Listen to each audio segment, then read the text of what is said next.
Well now, pull up a chair. The name's Earl McKenna. Most folks around these parts just call me Earl. I've spent more of my life looking at the world from the deck of a boat than from a front porch, and I can tell you this for certain. The water holds stories. It ain't always keen on sharing, but seeing as you're here and the sun's getting low, I might just tell one or two. Got a story of your own where you felt a higher power at work? Share it in the comments below. I'd be obliged to read it. The voice on the radio was all sharp edges and panic, the way city folks get when the sky does something they can't control. It crackled through the little speaker, talking about Doppler radar and supercell, words that sounded more like something you'd find in a science book and something could actually touch you. Tornado warning in effect, it squawked.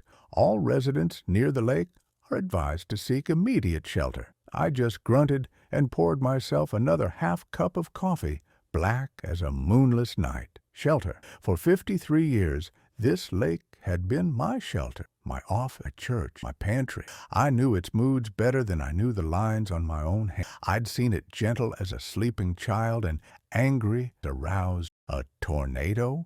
Over the open water? About as likely as a trout learning to whistle. These weather fellas, they get a new toy, a new satellite picture, and suddenly, every dark cloud at the end of the... They see a swirl on a screen. I see the way the herons are hunkered down on the far shore, the way the wind smells of deep earth instead of rain, the unnatural stillness that settled over the pines. Something was coming, all right. I could feel it in my bones. A deep, low ache was more reliable than any barometer. But it wasn't a twister. Didn't feel like one. It felt quieter, stranger. My gut, which had saved my hide from squalls and rogue waves more times than I could count, was telling me this was different. And my gut was also telling me my trot lines out by Miller's Point weren't going to check them. A man's got to work. Weather be damned. I pulled on my worn oilskin jacket, the fabric stiff, smelling of fish and decades of damp air. My old dog, Otis, a scruffy mutt with one good eye, just thumped his tail on the floorboards from his spot by the cold stove, not even bothering to get up. He knew the difference between a real threat and a fussy radio. I gave his head a good scratch. "You stay here, old boy," I murmured. "Keep the cabin from floating away." Outside, the air was thick enough to chew.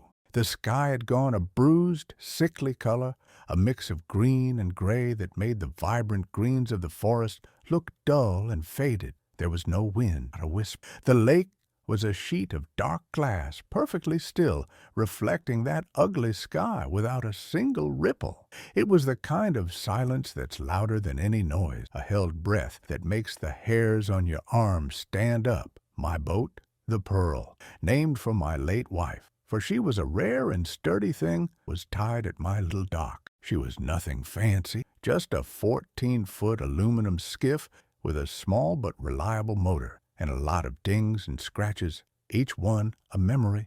I untied the bowline, the rope course in my calloused hands, and gave a push. The boat slid into the water with a soft swoosh, the only sound in the world. I didn't fire up the motor right away. I just drifted, letting the silence soak in. I've been on this lake in the dead of winter, ice cracking all around me, and it was never this quiet. The birds were gone. The frogs, the insects, everything that usually made up the lake's evening choir had fallen. It was just me and that heavy, waiting sky. I finally pulled the cord on the old two-stroke motor. It coughed to life with a familiar, comforting sputter, breaking the spell. The sound felt like an intrusion, a rude shout in a library. I kept it at a low throttle, just enough to cut a gentle V through the glassy water as I headed toward the point. The whole time, my eyes were on the... To the west, the clouds began to move, but they didn't roll or boil like a normal storm. They stirred, like a giant, unseen hand was slowly stirring a thick pot of gray paint, and then, in the bottom of that stir, a funnel began to lower. The radio had been right about that, I'll give it to them. It was a tornado, but it was the laziest, most hesitant tornado I'd ever laid eyes on. It didn't rage or roar. It snaked down from the cloud base, thin and graceful, its tail dancing just above the surface of the water. It would touch down for a second, kicking up a small polite spray, and then lift back up as if it was unsure of what it was supposed to be doing. It wasn't a thing of nature's fury. It felt manufactured. Wrong. I cut the motor. The boat drifted, and I just watched, my fisherman's curiosity overriding the part of my brain that was screaming at me to head for shore. I was a good half-mile away, safe enough to observe the funnel cloud writhe, twisting and untwisting, seeming to fight against itself. The air grew colder, and that low hum I'd felt in my bones earlier started to become a real sound, a vibration. It seemed to come from the... Then the light happened. It wasn't lightning. Lightning is a hot, angry crack that splits the sky. This was a cold, silent bloom of blue-white light that pulsed from deep inside the cloud bank, right above the tornado. It lit up the entire swirling mass from within, showing every fold and current, turning the gray clouds into a ghastly, glowing spectacle. The light lasted 3 seconds. In that time, our world was bathed in its sterile, alien glow. And from the heart of that light, something fell. It wasn't a rock or hail or debris. It was dark, solid, and impossibly smooth. It was big, maybe the size of a small car, but it had no shape I could recognize. Just a long, dark oblong that fell without tumbling, straight down, as if it had purpose. It didn't whistle as it cut through the air. It was utterly silent. It hit the lake about 200 yards from my boat, right where the tornado's tentative tail was dancing. But it didn't splash. I've seen enough things hit this water to know what a splash looks and sounds like. This was different. There was a deep, resonant thrum, a bass note that vibrated through my boat's hull and right up my spine into my... The water where it entered didn't explode up. It seemed to wrap around the eye, swallowing it whole. For a moment, nothing. Then a single perfect ripple swelled out from the impact point. It wasn't a wave of placed water. It was a dark, cold-looking circle that expanded across the surface of the lake with unnatural speed and precision. As it passed under my skiff, a chill went through me that had nothing to do with the temperature.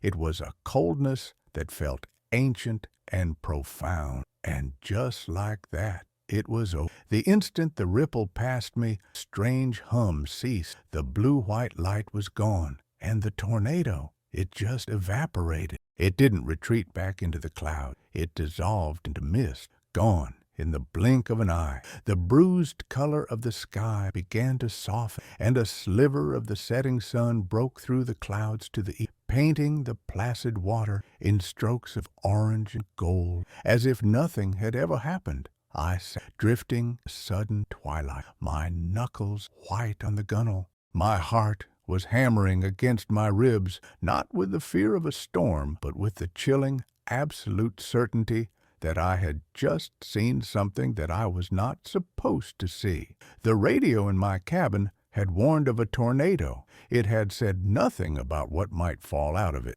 It's a funny thing, the human mind. It'll fight tooth and nail to make sense of something that doesn't have any. The next morning, I woke up with the sun, expecting the world to be different. It wasn't. The sky was a crisp, clear blue. The birds were singing their heads off. The lake was its old self, lapping gently against the pilings of my dock. For a moment, a powerful moment, I convinced myself I'd dreamed it all. A late-night coffee, a bit of indigestion, a weather report that got my imagination running wild. That's all it was, a bad dream. But then I'd close my eyes and see it again. That cold, blue-white pulse, silent, purposeful fall of that dark shape. The thrum that I felt in my teeth, and the ripple, that perfectly circular, ice-cold ripple. You don't dream of feeling like that. That was real. I spent the next few days in a fog, going through the motion. I'd take the pearl out, check my lines, mend my nets. but my heart wasn't in it. My eyes kept drifting back to a spot on the lake, a couple 100 yards off Miller's Point. Nothing marked. The water there looked the same as everywhere else, but I knew. I knew exactly where it had gone down, and the longer I looked, the more I started to notice things were off. The first thing was the water itself.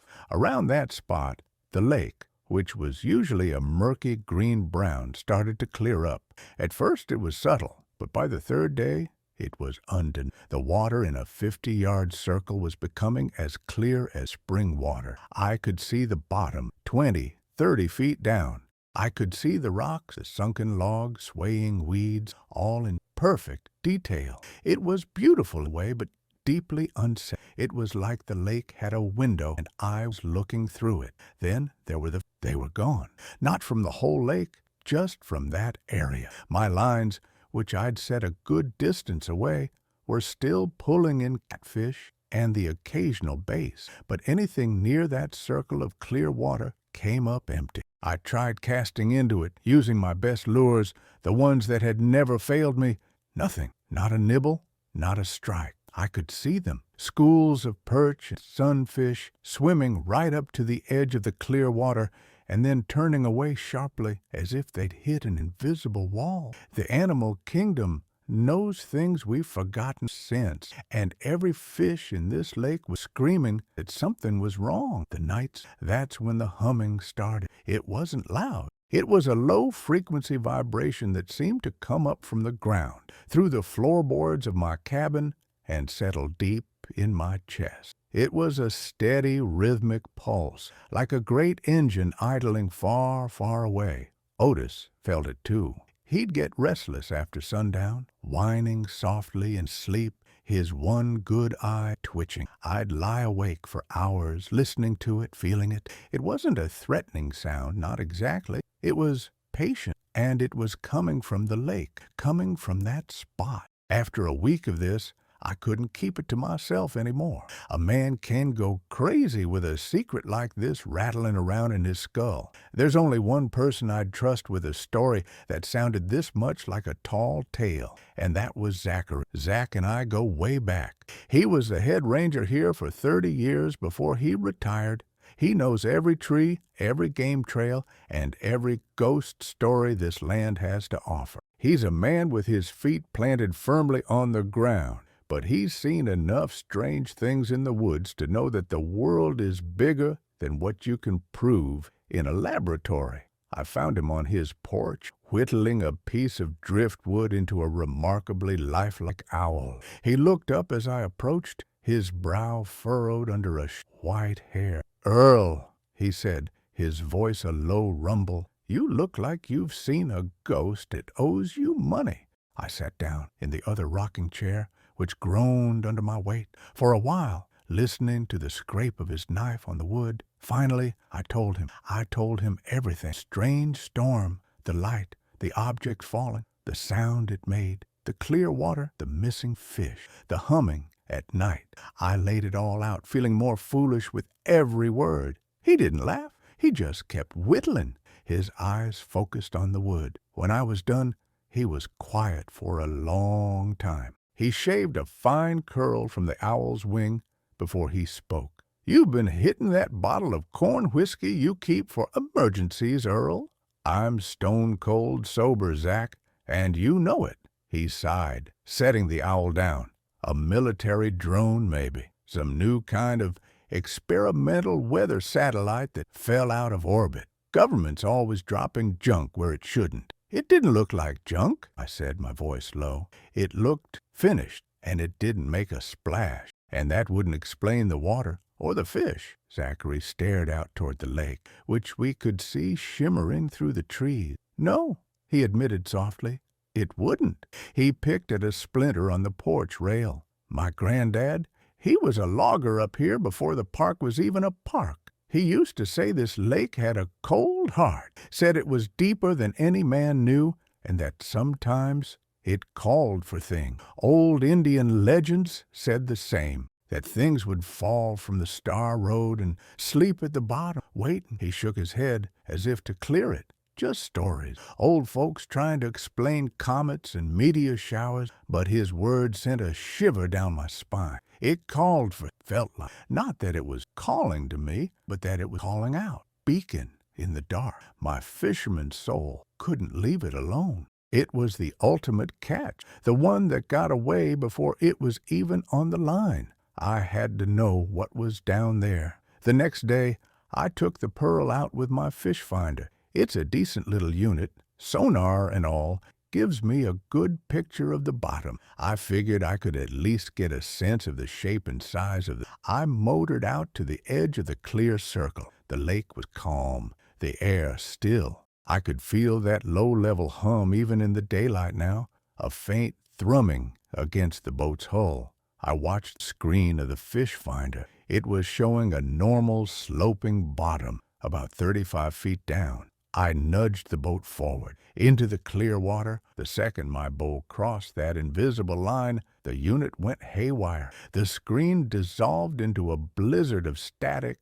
red and yellow pixels flashing wildly. The depth reading started jumping from 50 feet to 500 feet to 999, the maximum it could display, before flashing an error message. A high-pitched squeal came from the speaker, a sound of electronic protest. I quickly backed the boat out of the circle.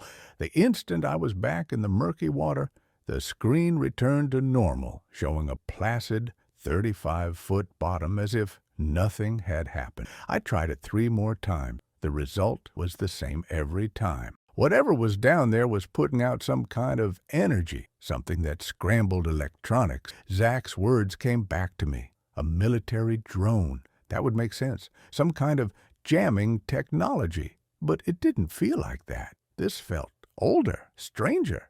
I cut the engine and just floated there at the edge of the clear water, staring down into the depths. I could see the sunlight filtering down, illuminating the rocks and sand, and I felt it. For the first time, it was more than just a hum or a curiosity. It was a pull, a profound and silent invitation, a feeling that something ancient, possibly lonely, was resting down there in the dark, and it knew I was up here, watching. The fisherman in me, part that's always drawn the mystery of what lies beneath the surface, knew there was only one thing left to do. I went home and pulled the heavy footlocker out from under my bed. It hadn't been opened in at least 20 years. The hinges creaked in protest. Inside, smelling of dust and neoprene, was my old diving gear, the twin tanks, the regulator, the weight belt, the mask. I'd bought it all back when I was a younger man, more reckless, full of a different kind of curiosity. I never thought I'd use it again. My hands trembled slightly as I lifted the regulator, its hoses stiff with age. An old man has no business diving alone to investigate a mystery at the bottom of a lake. It was a fool's errand, but I had to know. I had to see what had answered the lake's call.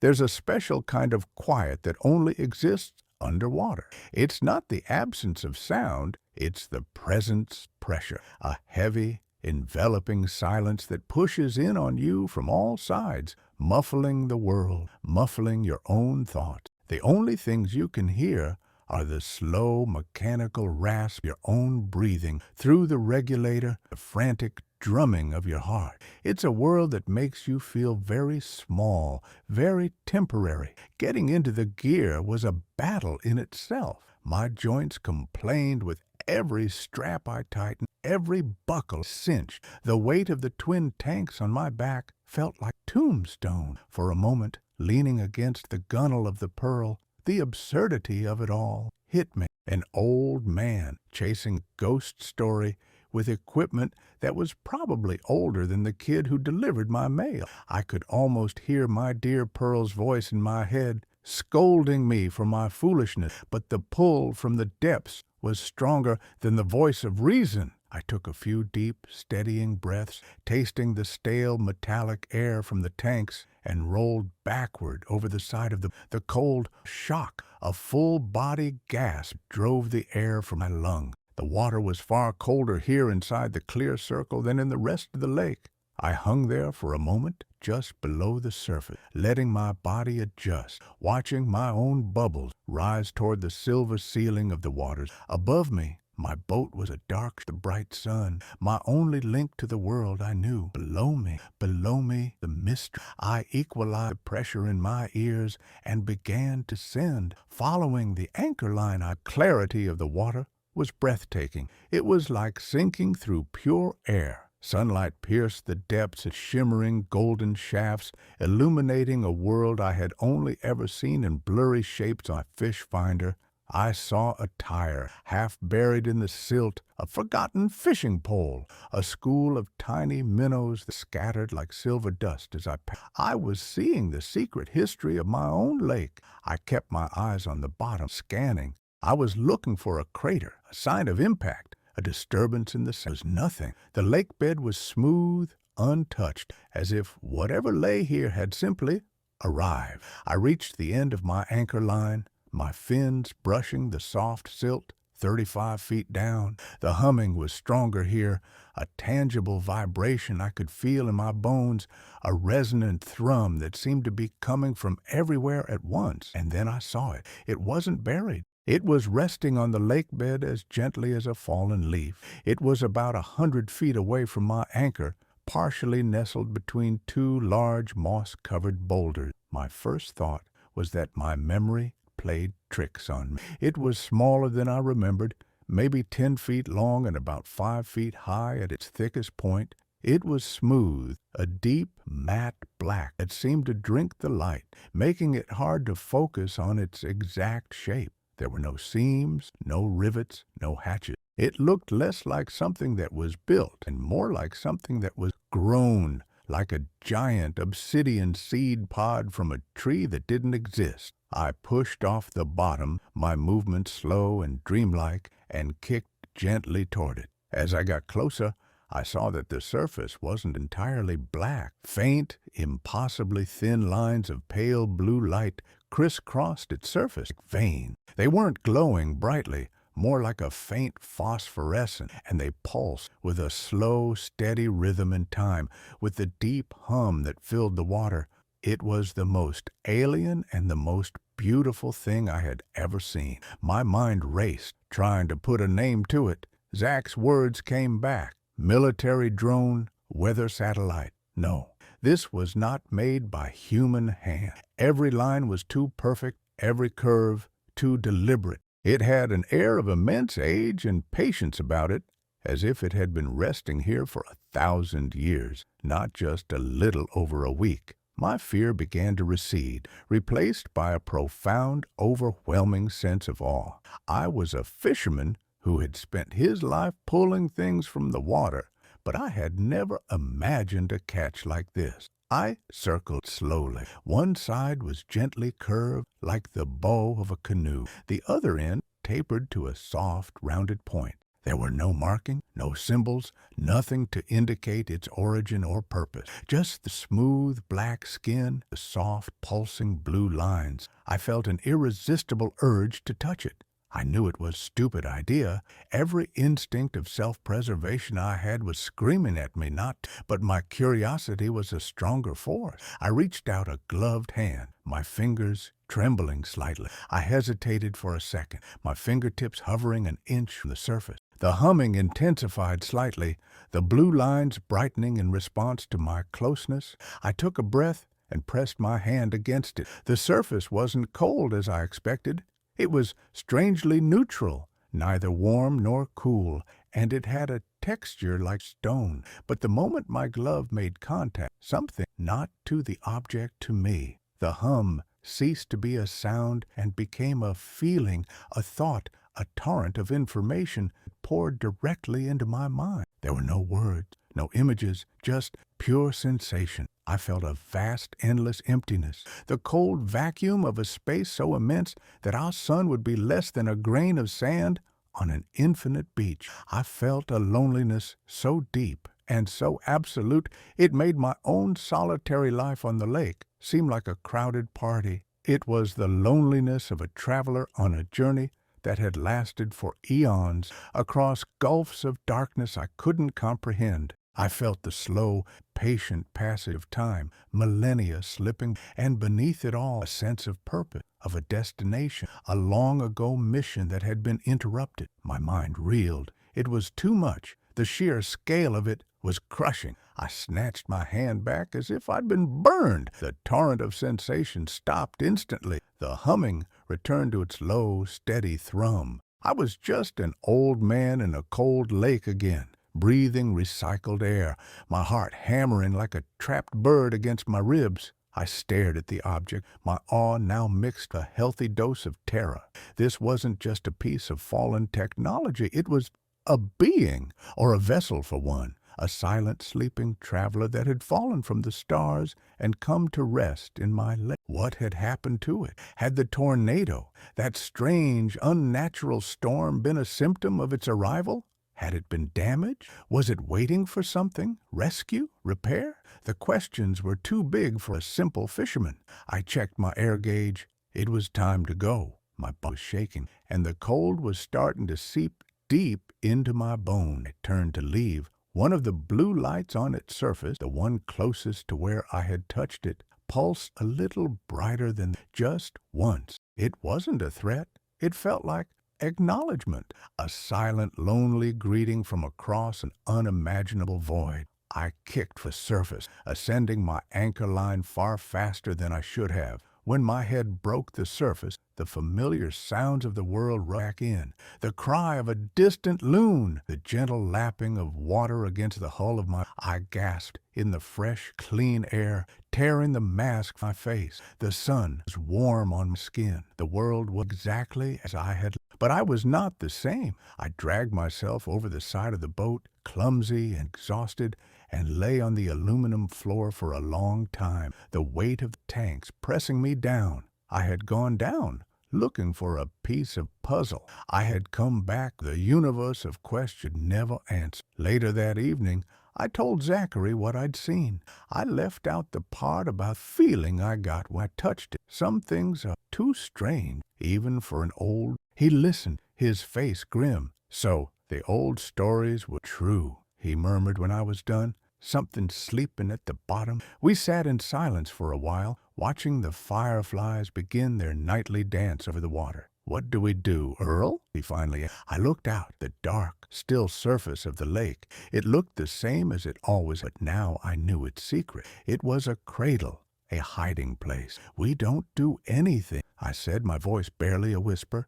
"We do nothing at all. We couldn't tell anyone. Who would believe us? And if they did, this place would become a circus. Scientists, the military, they would tear this lake apart to get at it. They would treat that ancient, lonely traveler like a specimen in a jar. There are old submerged hazard buoys in the ranger station shed." Zachary already understanding. "We can mark the area off. Say it's an unstable lake bed, prone to gas releases, something to keep boaters." I nodded. The only thing to do. I was a fisherman, a guardian of the lake in my own way, and now I had a new silent charge. I would watch over the water just as I always had. But now I knew I wasn't just watching over fish and fowl. I was the keeper of a fallen star, the silent companion to the oldest, most solitary resident of the lake. And some nights, when the air is still and the water is like glass,